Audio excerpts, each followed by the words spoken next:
El mensaje que voy a compartir con usted, hermano, mira el título que escogí. Es cosas que no sorprenden. Hay cosas que nos sorprenden, pero hay cosas que no nos sorprenden. Nosotros hoy día vamos a pensar en las cosas que no sorprenden. Y vamos a llegar, obviamente, a una de fondo, que es a la que pretendo llegar, ir desarrollando en, en el mensaje, ¿verdad? Vamos a ver una colección de unos 4 o 5 pasajes bíblicos y vamos a llegar a una tremenda reflexión, hermanos, pero grande. No porque sea una reflexión que yo concluí o que yo llegué, sino que es algo que vamos a extraer de la esencia de la revelación de Dios. Por eso es una tremenda reflexión que nos vamos a llevar el día de hoy, hermanos. Y tengo 5 ejemplos, pero voy a compartir 4 y voy a dejar uno para que lo trate de desarrollar usted en lo largo del mensaje. Fíjese estos 4 ejemplos. El primero, sorprende que alguien repruebe una materia si no se preparó. Llegó al el examen de conducir y no sé conducir. O llego a dar el examen de lo que usted quiera, la prueba, la materia, de lo que usted quiera, y no me preparé. ¿Sorprende? ¿Sorprende que repruebe? Yo creo que no. Por supuesto que no. No va a sorprender, ¿verdad? ¿Sorprenderá un accidente de tránsito que esté protagonizado por una persona alcoholizada, ebria? ¿Sorprenderá eso? Estos son ejemplos a nivel personal en los cuales yo creo que hemos tenido, ¿no es cierto?, experiencia en común. Si en la universidad uno no tenía que esperar, o en el colegio, a que el profesor le dijera la nota. Uno ya sabía la nota. Cuando no se preparaba, no era buena. Y no era sorpresa. Y uno, porque no se pudo preparar o no lo hizo simplemente, quedaba decepcionado. No pude estudiar, no pude prepararme para esta prueba como quería. Entonces, no sorprendía la nota. Uno esperaba la peor. De hecho, a veces, y esto lo digo por mí y por muchos compañeros, uno se sorprendía porque sacaba un punto más de lo que pensaba. Eso ahí era como una sorpresa. Oye, pensaba un 2, me saqué un 3. O me fue mejor de lo que pensaba. Pero no sorprendía que fuera mal en un examen al que no nos preparamos.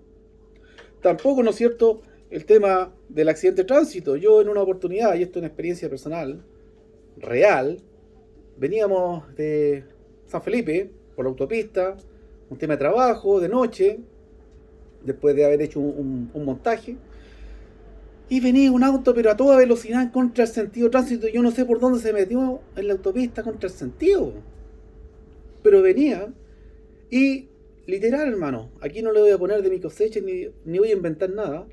Yo vi las 4 ruedas del vehículo pasando por sobre el parabrisas del vehículo en el que íbamos, después de que chocó con 3 o 4 adelante nuestro. Estuvimos a menos de 1 metro de que el auto nos diera a nosotros en el parabrisas, nos cayera el auto atravesado así. Después del choque, la conmoción, claro, fuimos a ver la persona, qué pasó. ¿Sabe qué? Yo no, yo observé nomás, porque habían otros que estaban más cerca, y las personas que fueron a ver a esta persona que protagonizó el accidente, incidente, hicieron así. Yo dije, ¿qué pasa? O sea, hicieron así. Oh, está pero pasado alcohol. O sea, ¿cuál era la sorpresa? No hubo ninguna sorpresa. Ellos iban a ver a alguien que pudo haberse equivocado, qué sé yo, pero cuando vieron que era una persona enteramente alcoholizada, no se sorprendió nadie. Ah, estaba curado. ¿Qué sorpresa puede ser que un ebrio protagonice un accidente de tránsito? Ninguna. Mira un tercero. Resultados médicos. Uno se va a hacer resultados médicos, chequeo, qué sé yo, por trabajo, o simplemente de manera preventiva. Y si uno tiene una pésima alimentación, una vida sedentaria, todo lo que entendemos que está mal. No nos podemos sorprender por los malos resultados médicos. No van a salir malos los triglicéridos, el tema del azúcar, todo. El colesterol, todo va a salir malo. Con el tema de la comida chatarra, etcétera. Entonces, no nos va a sorprender. Sí, se sorprendería una persona sana, deportista, que se cuida, que tiene una dieta sana, que le sacan los exámenes malos. Ahí, ¿pero por qué? Y puede ser una enfermedad, puede ser algo que está por sobre el cuidado de la persona. Y ahí eso es para sorprenderse. Algo degenerativo, ¿no es cierto? Alguna herencia genética, por ahí podría sorprenderse. Pero no, si lleva una vida pésima en la alimentación, en el cuidado de su vida, no se va a sorprender.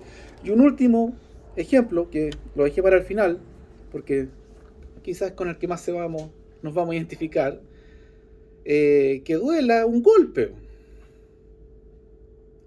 Levante la mano el que no se ha pegado un martillazo en el dedo, o un portazo en la mano, que no se ha apretado los dedos en la puerta, etcétera. Es similar. Y uno le duele, y da un gritito, una palabra, una exclamación que nace del corazón, del alma, aquí, de lo más profundo. Y uno dice, ¡uy, qué raro! Me dolió el dedo, me lo clavé. ¿Y me dolió por qué? No, o sea, es lo más normal. Lo mismo si alguien le cierra la puerta y uno está apoyado en el marco de la puerta, a veces pasa en el vehículo. Muy peligroso apoyarse en los pilares de los vehículos. Viene otra persona descuidada y ¡pum! Cierra la puerta. Y ahí quedan los dedos. Tiene que abrir la puerta. Duele. No es de sorprender que no duela. Lo mismo con una quemadura. Son tan dolorosas las quemaduras y lo peor es que es un dolor permanente hasta que eso sana. Bueno, ahí tenemos 4 ejemplos de cosas que no sorprenden. No nos sorprenden estas cosas porque son cosas naturales, hermano. Pero hay una que es espiritual, que voy a dejarla trabajando en su mente, que pretendo decirle al final, si se me olvida me recuerdan, que tampoco debería sorprender. Y es hacia donde vamos a ir con estos 4 o 5 pasajes bíblicos que tengo seleccionados para compartir con ustedes. El primero, en Mateo capítulo 7, versículo 22. Mateo 7, versículo 22. Y como decimos cuando hay tolerancia, más menos 1. ¿Cómo eso? Mateo 7, 22 más menos 1. Es que vamos a leer el versículo anterior y el posterior, ¿ya? De hecho, ese pasaje tiene 3 versículos, pero el versículo clave que vamos a ver es el 22. Mateo 7, 22. Y es verdad, es un versículo bastante conocido. Quizá en el versículo mismo no va a aprender nada nuevo, pero sí quiero que obtengamos una reflexión nueva, un sentido nuevo de esto. ¿Bien? Mateo 7, versículo 22 dice, hablando el Señor Jesús, muchos me dirán en aquel día, Señor, Señor, ¿no profetizamos en tu nombre? Y en tu nombre echamos fuera demonios. Y en tu nombre hicimos muchos milagros. ¿No hicimos todo esto, Señor, en tu nombre? Ponga atención. ¿No hicimos esto, aquello y esto otro en tu nombre? ¿Hicimos esto? ¿A qué viene esta expresión? ¿A qué viene esta exclamación de estas personas? Se escucha claramente como un reclamo, como un alegato. Están apelando. Veamos el 21. El anterior, fíjese, no todo el que me dice Señor, Señor, entrará en el reino de los cielos. El contexto es entrar al reino de los cielos. No todo el que le diga Señor, Señor va a entrar al reino de los cielos. No, se trata solamente de decir Señor. Está bien decirle Señor al Señor, obviamente. Pero aquí está hablando de una insuficiencia de solamente proclamar con la boca que Él es el Señor. Es necesario, está bien, sí, pero hay una insuficiencia aquí. ¿Bien? Y agrega, sino el que hace la voluntad de mi Padre que está en los cielos. Hay algo que es necesario hacer, y es la voluntad del Padre. Fíjese lo que está en el versículo 23, después de que estas personas apelan, alegan, pero si en tu nombre hicimos milagros, en tu nombre echamos fuera demonios, no hicimos todo esto en tu nombre, profetizamos en tu nombre. ¿Y qué les va a responder? Versículo 23. Nunca os conocí, apartados de mí, hacedores de maldad. Esta es la peor respuesta que usted puede recibir en su existencia. Es la peor frase que puede venir de la boca de Dios. Aquella que el Señor, cuando estemos delante de su presencia, nos diga: no te conozco. Y muchos van a reclamar. Y tenemos que procurar no estar entre esos muchos. Porque podemos cometer el error de estar entre esos muchos y decir: pero Señor, si en tu nombre profetizamos, hicimos milagros, echamos fuera demonios, hicimos esto y aquello. ¿Estaba mal eso? No. El Señor no los acusa de lo que hicieron. El Señor los está acusando de lo que no hicieron. ¿Lo había pensado? De lo que no hicieron. No está mal lo que hicieron. Lo malo está en que no hicieron lo que debían hacer. Bien, cuando dice versículo 23, nunca los conocí hacedores de maldad. ¿Qué hacían ellos? Hacedores de maldad. Ellos practicaban maldad. Echar fuera demonios, profetizar, hablar en su nombre, ¿es maldad? No. Eso es lo que hacían con la boca, con la lengua, con los labios, qué sé yo, de palabra. Pero la práctica de su vida, ¿a dónde apuntaba? Las obras de su vida eran de maldad, de justicia, de verdad. Ese es el tema. Por eso comienza este pequeño párrafo de 3 versículos diciendo: no todo el que me diga Señor, Señor va a entrar en el reino de los cielos, sino el que hace la voluntad del Padre que está en los cielos. ¿Quiere estar donde está el Padre? Haga la voluntad del Padre. No solo diga, sino también haga. Es practicar. Podríamos preguntarnos: ¿cómo pagamos a Cristo su inmenso sacrificio, su obra redentora? La respuesta es sencilla: no podemos. Entonces no hacemos nada. La palabra nos enseña que podemos hacer algo, y es aprovechar y no desperdiciar esa tremenda oportunidad que Él nos regala. Aprovechar ese tremendo sacrificio y vida que Él nos da como ejemplo para seguir sus pisadas.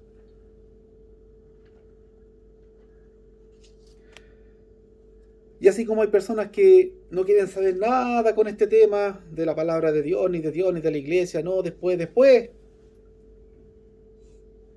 Y va a llegar un día en que el Señor les va a decir: no te conozco.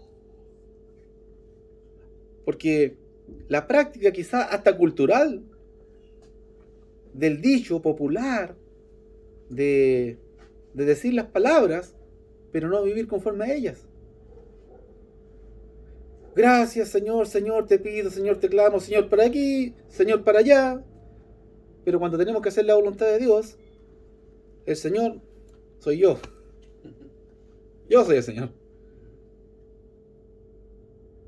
Y está el segundo caso de las personas que buscan a Dios, de que se interesan en su palabra, se interesan en su voluntad, quieren hacerla de mejor manera. Entendemos que como humanos somos falibles, somos deficientes, estamos en un proceso continuo de perfeccionamiento, de mejora. Y estas personas se dicen: quiero estar un día contigo, Señor. Quiero estar delante de tu presencia. Te quiero decir gracias por tu sacrificio, etc. Quiero. Yo le tengo una noticia. Ese día, aunque no quiera, va a llegar. Aunque no quiera. Ese día es... Y elegí 3 o 4 palabras para definir este día. Este día es inevitable. Este día es inminente. Este día es inevitable, ineludible, impostergable. Se la repito. Inevitable, ineludible, impostergable, inminente. O sea, ese día está definido por Dios. Y vamos a ir al segundo pasaje de este mensaje, en 2 de Corintios 5:10. 2 de Corintios 5:10. Es un hermoso pasaje. Para algunos buenas noticias y para otros no tanto. La verdad es la verdad. Puede ser buena o mala. Y esta verdad, dependiendo para quién, puede ser buena o mala.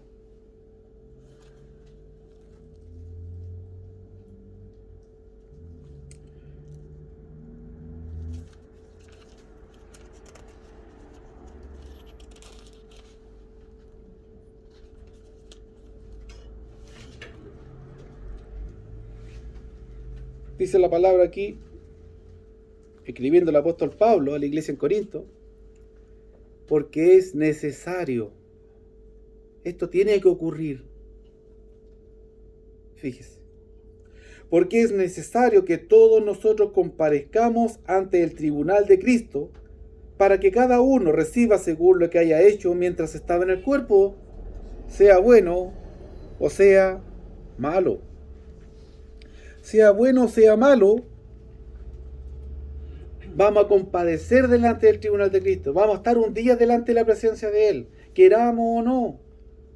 Ese día no lo vamos a poder postergar, como postergamos hoy las cosas, en todo orden, en todo sentido, materiales, terrenales, espirituales. Podemos postergar las cosas, a veces es necesario postergar las cosas. A veces nos sobrepasan las circunstancias terrenales, bien. Eso es real. ¿Podemos evitar situaciones? Sí, podemos evitarlas. Y de hecho la palabra nos enseña a evitar ciertas situaciones. Perfecto. Y así como podemos evitar, podemos eludir, podemos postergar situaciones, hay una que no. Y es estar un día delante de la presencia del Todopoderoso. ¿Qué va a pasar ahí? Sencillamente, vamos a ser juzgados por todo lo que hicimos mientras estábamos en el cuerpo. Mientras estábamos en el cuerpo. Entonces, un día vamos a estar delante del Señor. Y nosotros, los que creemos, los que nos esforcemos en hacer su voluntad, vamos a poder decir: Señor, gracias por todo lo que hiciste por mí, y todo lo que quieras decir. Y otro realmente, que se me ocurre a mí al revés de eso, sería: disculpa por todo lo que no hice, disculpa por haber desperdiciado tu obra redentora, tu sacrificio, disculpa por haberlo ignorado voluntariamente, qué sé yo, no sé. Pero tengamos lo que tengamos que decir, yo creo que no va a importar mucho lo que tengamos que decir nosotros, sino lo que tenga que decir el Señor a nosotros. Y sabemos que una posible respuesta es: no te conozco. No porque lo que dijimos estaba mal, no porque alguna de las cosas quizás que hicimos estaba mal, sino porque dejamos de hacer las que eran necesarias. Dejamos de hacer las necesarias. Mire, fíjese usted, cuando vamos a hacer un trámite y nos piden 10 papeles, usted sabe lo que pasa si llega con 5. O si llega con 9 papeles de los 10 que le piden. Usted sabe. Perdió el viaje. Lo mandan para la casa. Sabemos. Cosas que nos sorprenden. Ese es el título de este mensaje. Nos sorprenden. Venga, nos piden en cualquier departamento, ministerio, para un trámite importante, traiga estos documentos. Y yo sigo con uno menos, con dos menos. Sabemos. No nos deberíamos sorprender. Ahora podemos ir por si acaso. Nosotros como chilenos, hablo por los chilenos porque conozco a los chilenos y yo soy chileno, por si acaso, de repente me toca una persona buena voluntad y un conocido, un amigo del amigo, y no, ya. Pero si nos va mal no nos podemos sorprender. O sea, ya me fue mal. Perdí el viaje, ¿no? Pero lo que no nos puede pasar es estar delante de Cristo ese día y llegar con menos papeles, haciendo la analogía, diciendo, mire, tú querías que hiciera 10 cosas y hice estas 5, hice estas 6, hice estas 8. ¿Qué tendría Jesús el derecho de decirnos a nosotros? Yo la hice toda para que tú pudieras ser salvo. Siendo el rey del universo, nací humildemente, viví humildemente. Te enseñé con el ejemplo, con la palabra, cómo debes vivir la vida. Morí injustamente. Sufrí injustamente. Pero resucité por ti para ser tu salvador. Yo hice todo, no me faltó nada. Yo creo que de todas las veces que decimos la excusa agrava la falta, ahí es cuando mejor es no hablar. Nos defendemos más callados, como dice el dicho. Nos vamos a defender mejor callados delante del Señor. Vamos a ir a Romanos capítulo 2. Vamos llegando al penúltimo pasaje que vamos a ver en este mensaje, que quizá es un poco breve, pero es profundo a lo que vamos a llegar. Romanos 2, vamos a ver el capítulo 2, verso 14.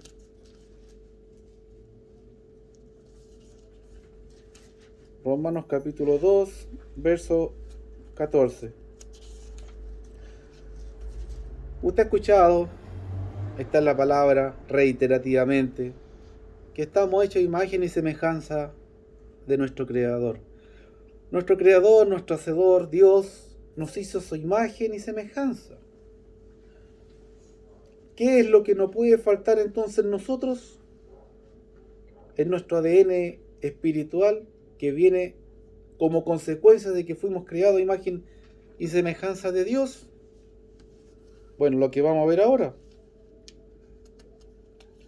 ¿Qué dice el apóstol Pablo? Mire, usted puede leer el capítulo completo de cada cosa que yo he citado para entender en más profundidad el contexto. Yo estoy rescatando la esencia. Porque cuando los gentiles, ¿quiénes son los gentiles? Los que no conocen a Dios. Los que son ajenos a la revelación de Dios. ¿Qué ocurre? Cuando los gentiles, dice, no tienen ley, no tienen instrucción, no tienen algo específico, hacen por naturaleza lo que es de la ley, aunque esto no tengan ley, son ley para sí mismos, mostrando la obra de la ley escrita en sus corazones. Y aquí está hablando de la ley de Moisés. La ley de Moisés fue dada a los judíos, al pueblo israelita, solamente, exclusivamente. Y los gentiles eran todos los demás pueblos sobre la tierra que no tenían idea de estas cosas. Pero ¿qué ocurre? Aunque no tengan ley, son ley para sí mismos. Y el argumento de él, mostrando la obra de la ley escrita en sus corazones, dando testimonio su conciencia y acusándoles o defendiéndoles sus razonamientos. ¿Cuándo? En el día en que Dios juzgará por Jesucristo los secretos de los hombres conforme a mi evangelio. Y el evangelio de Él no es de Él, es de Dios. Porque yo ahora no estoy compartiendo experiencias propias, hermano. Estoy tomando palabras de Dios. Dios le está hablando a usted, como me habló a mí. No lo va a juzgar Héctor a usted, lo va a juzgar Dios. Un día nos llama, a mí mismo me llama. Y si no fui competente, voy a tener problemas. Corro el riesgo que el Señor me diga, Héctor, a ver, ¿cuánto? Héctor, ¿cuánto? Silva Vera. No me acuerdo. No te conozco. Y ese riesgo lo corremos todos los que estamos caminando en esta tierra. Los que ya partieron ya no lo corren. Perdieron o ganaron, dependiendo si hicieron o no una vida agradable delante de Dios. Les di una clave para el ejemplo, que quedó trabajando en sus mentes en delante. Cosas que no sorprenden. Fíjese que hay algo en nuestra esencia humana, como persona, que Dios puso por el simple hecho de ser a imagen y semejanza de Dios. Es un corazón, es una conciencia, es un razonamiento. Por lo tanto, aunque en el antiguo tiempo, en el tiempo de la ley, muchos pueblos, personas no tuvieron la ley, no tuvieron explícitamente la voluntad de Dios. Mira, aquí está, quinto mandamiento, honra a tu padre y a tu madre, por ejemplo, etcétera. Ellos que tuvieron un ADN divino, como lo tiene usted, como lo tengo yo. Un corazón, dice la palabra, que, lo voy a leer literalmente, versículo 15, mostrando la obra de la ley escrita en sus corazones. Hermano, todos tenemos la ley de Dios escrita en nuestro corazón. Eso de que yo no sabía que era malo, sabe que es muy difícil de creer. Hay personas que no quieren entender que es malo. Es distinto. No querer entender que es malo a no entender que es malo. Porque en el corazón dice que está escrita la ley de Dios. ¿Qué más? Dando testimonio de su conciencia. Tenemos una conciencia que da testimonio. Es como el Pepe Grillo ahí en la historia de Pinocho. No te gustaría que te hicieran eso a ti. A ti no te gustaría. Hay una conciencia. Y un razonamiento, dice, acusándonos o defendiéndonos sus razonamientos. Tenemos la capacidad para poder autoevaluarnos. No, estuvo mal lo que hice. Estuvo mal. No debía haber dicho o hecho eso. Corazón, conciencia y razonamiento. En el ADN de cada persona por ser una obra creada a imagen y semejanza de Dios. Con o sin ley en el Antiguo Testamento. ¿Qué nos está diciendo el apóstol? Que haber no escuchado a Cristo. Ponga atención a lo que voy a decir, quizás no lo he escuchado nunca, y es fuerte lo que voy a decir. No haber escuchado a Cristo en la vida de una persona no es ninguna excusa para no saber lo que Cristo enseñó. Cuando estemos delante de Cristo, vamos a saber perfectamente lo que debíamos o no hacer. Y Él nos va a, quizá, sabe que el juicio sea tan sencillo como, tú sabes lo que hiciste, tú sabes para dónde ahora entrar. Hay 2 puertas ahí. Tú sabes cuál tomar. Ni siquiera vamos a necesitar que nos juzguen. Tenemos el ADN divino para nosotros evaluar. Tenemos un corazón, un razonamiento, una conciencia dada por Dios para hacer lo que es agradable a Dios. Fíjese que no nos podemos comparar con Dios. El hermano hacía una descripción y yo decía, chuta, estamos conectados. De que tenemos un Dios omnipotente que está en todo lugar, que todo lo sabe. Y decía, chuta, me vio los apuntes el hermano Eugenio. Y es verdad. Tengo apuntes aquí de que tenemos un Dios omnipotente que todo lo puede. Omnipresente que está presente en todo lugar. Omnisapiente que todo lo sabe. Omni de todo. Tenemos un Dios que puede hacer cualquier cosa, para el que no hay nada difícil, menos imposible. No nos podemos comparar con Dios. Sabemos que Dios está para nosotros 24/7. Dios está para nosotros siempre. Siempre es un Dios disponible. Él no tiene horarios, no pone condiciones. Él está siempre disponible. ¿Cuál es el problema? Que nosotros no siempre vamos a estar disponibles para Dios. Y Él sabe eso. ¿Por qué? Porque nosotros no somos ni omnipresentes, ni omnisapientes, ni omnipotentes, nada de eso, todo lo contrario. Somos una sombra de lo que es Dios, una imagen, una semejanza de Dios. No somos Dios. Él no nos pide cosas inalcanzables. Así como Dios está disponible para nosotros a cada momento, a cada instante que lo necesitemos, siempre que inclinemos nuestro rostro, donde sea, a orar a Él, Él va a estar para escucharnos. Y no importa cuántas personas lo hagan al mismo tiempo, Él las puede escuchar a todas simultáneas. Y no importa lo que lo pidamos, dice la palabra, Él es poderoso para responder nuestra oración más allá de lo que podamos imaginar. Entonces, no nos podemos comparar con Dios. Él está siempre ahí para nosotros. Pero las personas en general no tienen tiempo para Dios. En general las personas no tienen tiempo para Dios. No tengo tiempo esta semana, o en el día, qué sé yo. Y claro, Dios es omnipresente, omnipotente. Él lo puede todo. Pero nosotros con nuestras obligaciones, con nuestros compromisos, que a veces nosotros mismos nos ponemos la soga al cuello, nos autolimitamos para hacer otras cosas. Y nos falta sabiduría a veces para poder, ¿no es cierto?, tomar buenas decisiones en ese sentido. Nos falta sabiduría para hacer las cosas de una manera más provechosa, productiva espiritualmente, familiarmente, laboralmente, personalmente, etc. Dios no nos pide que estemos orando 24/7, ni cantando 24/7. No nos pide congregarnos las 24 horas del día todos los días. No nos pide nada de eso. Mire, un pequeño ejemplo. Celebrábamos lo que era la cena. Si usted salvara al mundo, si usted muriera en una cruz y por esa muerte suya salvara al mundo y le dijera el mundo a usted, todas las naciones, ¿cómo quiere que te recordemos? Piénselo por un momento. ¿Qué diría? A ver, me gustaría que me recordaran, a ver cómo. Con gran pompa, honores, de esta manera y de esta otra, así, pues yo los salvé, pues, y más encima muriendo. Y el Señor, ¿qué dijo? Humilde en su nacimiento, humilde en su vida, humilde en su muerte.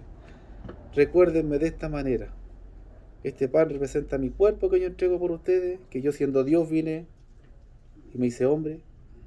Y recuérdenme con esta copa, que representa que el amor de Dios fue tan grande que derramé mi vida para que ustedes pudieran vivir.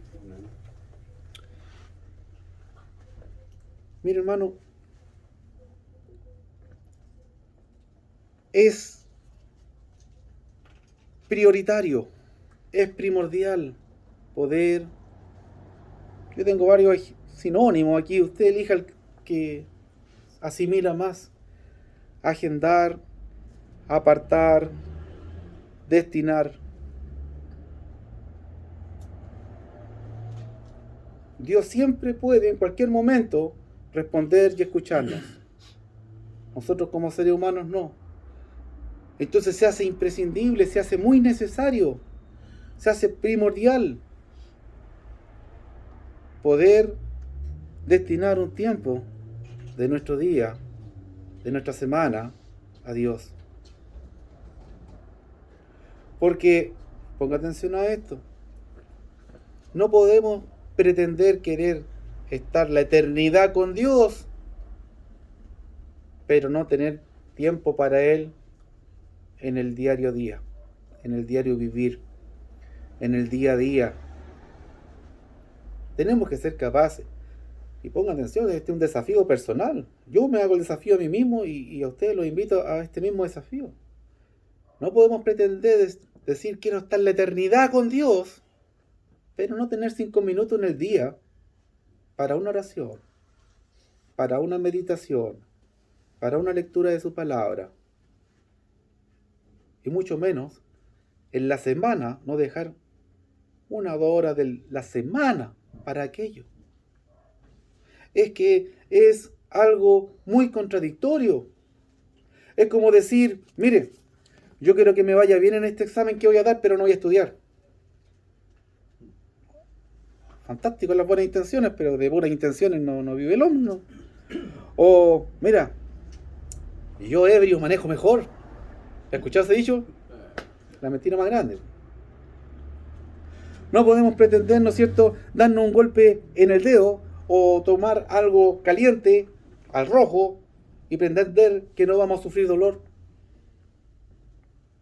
Por último, en base a los ejemplos iniciales, no podemos esperar resultados médicos de excelencia de deportistas si no nos movemos nunca, comemos pura chatarra. No, estamos soñando. Entonces, volviendo al mismo ejemplo, ¿cómo podemos pretender estar en la eternidad con Dios si no apartamos día a día unos minutos para tener intimidad con Él? Insisto, hay muchas situaciones. Un devocional en YouTube, 5 minutos. Hay un hermano que todos los días saca un videíto, Gardner se llama, Creset se llama el canal en YouTube, aprovecho para pasar el aviso. Siempre está sacando un devocional diario, 5 minutos, es mucho. ¿Cuánto no me demoro en leer 3 versículos o 4 de la Biblia? Y decir, a ver, y esto lo pone usted, son ejemplos. Cuando me levante, los primeros 5 minutos van a ser para darle gracias a mi Dios y encomendar este día. O después del desayuno, o durante el mismo. Usted administra su tiempo, como dice usted. Aquí yo le decía, apartar, agendar, destinar, etc. Porque nosotros en nuestra limitación física humana no podemos estar 100% haciendo una sola cosa. Porque tenemos que hacer muchas. Entonces no podemos estar 100% en una, porque tenemos que hacer varias. Dios puede hacerlo porque es Dios. ¿Qué espera Dios de nosotros? Que apartemos parte de todas esas cosas, de todo ese tiempo, también en nuestra espiritualidad, en nuestra vida espiritual. Como Él dice, no solo de pan vive el hombre, sino de toda palabra que sale de la boca de Dios. Dice la palabra, orad en todo tiempo. Dice la palabra, buscad primeramente el reino de los cielos. Buscad primeramente, que sea tu prioridad. Porque si lo postergas, nada va a evitar que lo sigas postergando y que no la busques. Que no busques ese reino. Y el último pasaje, quería mencionarlo, voy a mencionar igual verbalmente. Usted puede ver 1 de Pedro 4:11. Ahí dice que hay 2 maneras en que Dios es glorificado. Con lo que decimos y con lo que hacemos. Veámoslo. Vale la pena 5 minutos más. 1 de Pedro 4:11.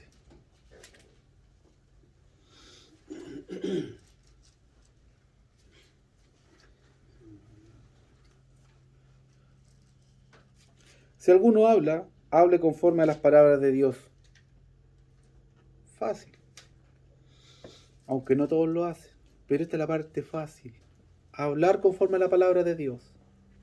¿Se acuerda de Mateo 7:22, más menos 1? Ellos hablaban conforme a la palabra de Dios, pero ¿qué les dijo Dios? Hacedores de maldad. ¿Por qué? Porque hablaban, pero no hacían. ¿Qué dice aquí Pedro? Si alguno ministra, ministre conforme al poder que Dios da.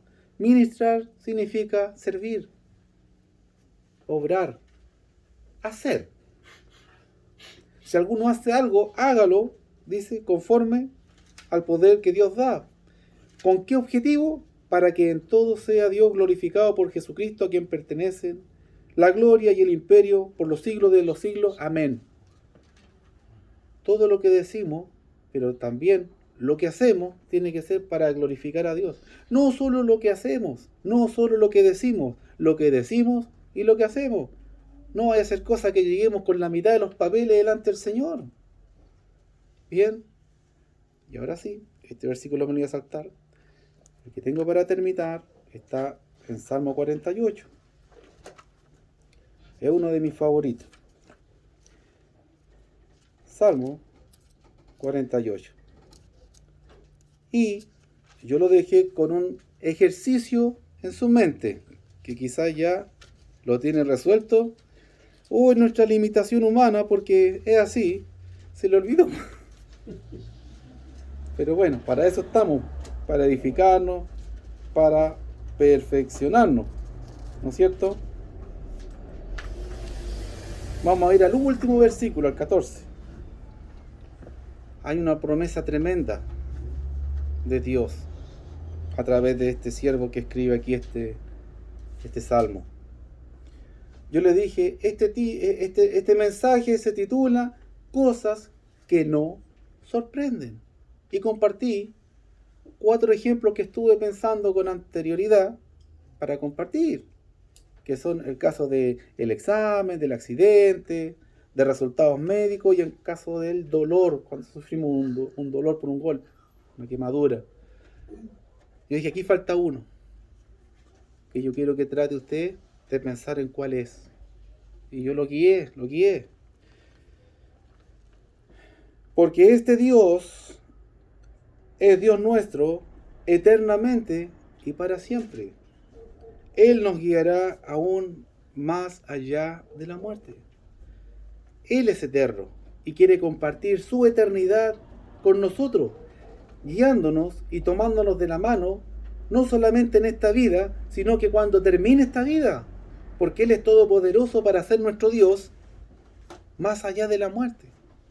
Pero, para que Él pueda tomar nuestra mano después de esta vida, es decir, después de la muerte, ponga atención, para que Él pueda tomar nuestra mano cuando vayamos de este mundo, tenemos que haber estado de la mano de Él antes.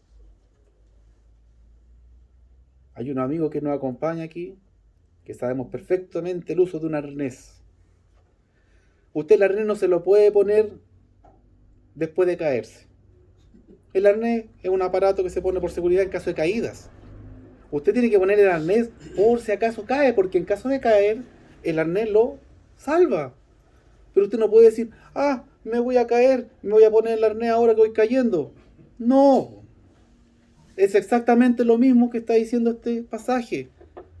Tenemos que tomar la mano de Dios en esta vida para que cuando termine, sigamos de la mano de Dios hasta la eternidad después de la muerte. Pero si no tomamos la mano de Dios en esta vida, nos fuimos sin Dios. Sin Dios. ¿Cuál es el ejemplo al que quiero llegar, hermano, para terminar este mensaje? Fíjese, cosas que nos sorprenden. Ir al infierno. Ir al infierno. ¿Qué es ir al infierno? Bueno, en pocas palabras, la Biblia define ir al infierno como ser excluido eternamente de la gloria y la presencia de Dios. Ese es el infierno en pocas palabras. El propósito por el que usted está en este mundo, por el que Dios le dio vida, salud, lo creó, lo instruyó, le habló por uno y otro medio. El propósito de todo en este mundo es estar con Él un día. Y ir al infierno es ser excluido de eso. En pocas palabras, el infierno, eso es el infierno. ¿Y cómo sorprendernos de ir al infierno si no se lleva una vida que lo agrada a Él? ¿Se entiende, verdad? Si no llevamos una vida que agrada al Señor, ¿cómo podemos ser tan carepalos de sorprendernos después de no llegar al cielo? ¿Quién no quiere llegar al cielo? Todas las manos abajo. A velorio que yo voy, el finado se fue al cielo. Y vaya a decir algo, lo sacan a patada. Pero es mentira, no es verdad eso. La persona que parte de este mundo se va o no de la mano de Dios, si caminó de la mano de Dios en esta vida. Si apartó ese tiempo diario, en la semana, etcétera, ¿no es cierto?, para tener esa relación con Él, que Él hizo posible por medio de la muerte de su Hijo. Si no fue gratis ni fácil. Entonces, no podemos sorprendernos de no llegar al cielo, si no llegamos al cielo, por no haber hecho lo que agrada a Dios. Así como tampoco nos vamos a sorprender de llegar un día al cielo y estar eternamente con Dios por haber hecho lo que lo agradó. Y solamente una cosa es lo que agrada a Dios: vivir la vida de acuerdo al ejemplo de su Hijo. Que Dios bendiga a su iglesia, hermanos. Amén.